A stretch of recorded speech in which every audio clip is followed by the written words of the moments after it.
Hello everyone, my name is Olectralab and welcome to the channel. Welcome back to the channel, depending on whether or not you've been here before. And today I have created an unholy monstrosity of a combination lock door that will just fry your brains if you try and open it. I already have it set to mostly open because the first step is that you have to flick all of these levers into the down position. And I mean all of them. Every last one of these levers that are currently lit up have to be flicked down. Then over here we have other switches. These ones must be flicked. This one has to be flicked and this one has to be flicked. But if you flick this one or this one, it will disable the door from opening. Next you have to come over here. And this is arguably slightly the hardest part. You have to flick all of these down, like so. But then you have to flick them up and then down and then up and then down again. And you have to flick both of them up. And you have to rotate these redstone torches 6 times. 1, 2, 3, 4, 5, 6, 7 to be on the safe side. 1, 2, 3, 4, 5, 6, 7. 1, 2, 3, 4, 5, 6, 7. All of them have to be rotated to 7. If even one of them is not rotated to 7, the door will not unlock. And as you can see, it is still locked. Why is it locked? I pressed all the levers. Why is the door not opening? Because you need to get a water bucket, and you actually have to put water in this cauldron. A single bottle of water is not going to cut it. It's going to have to be the full whole hog. Go ahead and put a bucket of water in here, in this secret hidden cauldron, and the door will open. And activating even one of these wrong levers will instantly lock this door shut that is 7 meters thick, instantly crushing you to a pulp into the wall. You're going to be very squished, and you'll never find the secret on the other end of the door. As you can see, got a nice little compact 4 high by 2 by 7 door. Will squish anything in the way. We can go through here, and your secret stash of whatever this is completely safe, and no one will ever get it. There's also another thing that I found which is quite cool with this door, and that is you can actually use it as a secret double entrance door.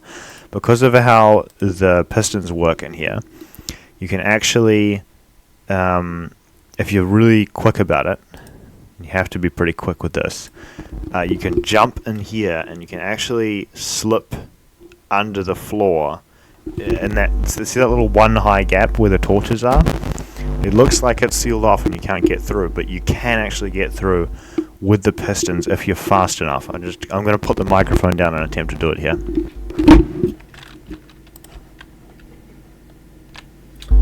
And as you can see, if you're really quick, you can actually flick the door on and jump in the door as it's closing, and the pistons will slip you under here, where you can have a second secret chest of whatever it is that you want to put in here.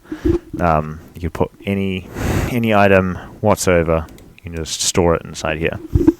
Then you probably need somewhere to get out. So now I'm just going to go through a real quick rundown of how it works. It's actually pretty simple.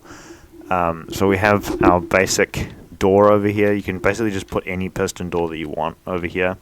In this case, it's just 1/2 of a 4 wide door. And then over here, okay, I'll explain the easy part first. So the easy part is this AND gate, which is just all the levers that have to be flicked on.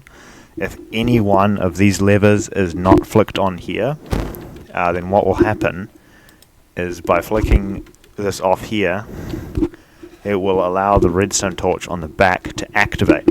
Now, if even one of these torches is activated, it's all hooked up to this redstone line, which will run through and then stop this from being deactivated. Wait, which one is it? Yes, it'll stop this one from being deactivated. And this one is actually, if this is on, if any one of these torches that's connected to this line is on, then the door is going to be closed. So if even one of these torches is activated by the lever not being pressed, then the door's not going to open. Then we have over here the item frames. These are set on here, like so, in a big redstone grid. And if you can see here, if I flick even one of these back to the original position, actually no, they all have to be, I'll just reset them real quick. By default, they don't output enough power to turn off these torches. So I've got all these torches on the outside here, and they're all running into the line that makes the door not open. So these comparators have to have a signal strength that's strong enough to turn off all of the torches that are connected to the main line. And the complicated one, where you've actually got to flick the switch a certain amount of times, is the same grid of AND gates, except it's 2 AND gate grids where all 3 are on. And any one signal turn off will trigger these delatch flip-flop circuits, as Mumbo would call them, which make it so that the door doesn't open. So you have to sort of have a memory that these are right. So if I click this again, that's going to update the state. I click this again, it's going to update the state. But you got to keep track of it when you flick the things, because if you forget how many times you flicked it, you're not going to know where the redstone blocks are on the other side of the grid, which means you're essentially going to be completely in the dark as to how they're going to be working, and you're going to have to go through. It's going to be a whole big headache. No one's going to be wanting to be bothered doing that. And anyway, that's the cool door. 1, 2, 3, 4, 5, 6, 7. 1, 2, 3, 4, 5, 6, 7. You would think. Wait, actually, I think you might be able to get away with only activating one of these. That's an error in my machine here. If I come over here, are they activated? Yes. Okay, so all of those are off. Door's still not open because one single lever is not pressed over here. I've got to press that one down. And this one is the wrong way. And then boom, we've got a cool door. It's also pretty quick at opening and closing. It's a pretty fast piston door. It's not probably the fastest. Actually, no, I think this is probably the fastest you can get. There's probably ways that you can get it slightly faster, but I haven't got around to that so far. Also, there's something really oddly satisfying about just turning this piston door on and off. Look at it go. Look at it go. There's so many little moving slidey parts. Anyway, that's pretty much it for this video. Just another vault combination door using some of these logic gates over here. If you did make it all the way this far into the video, congratulations. Compliments from me for sitting through my door monologue. And if you subscribe and like the video, then maybe I'll catch you again. If you didn't like the video, then what are you doing here? You should not be here. You should not be here. No, I'm just kidding. Anyway, have a lovely evening and or afternoon or morning, and I will see you in the next one if you stick around. Goodbye.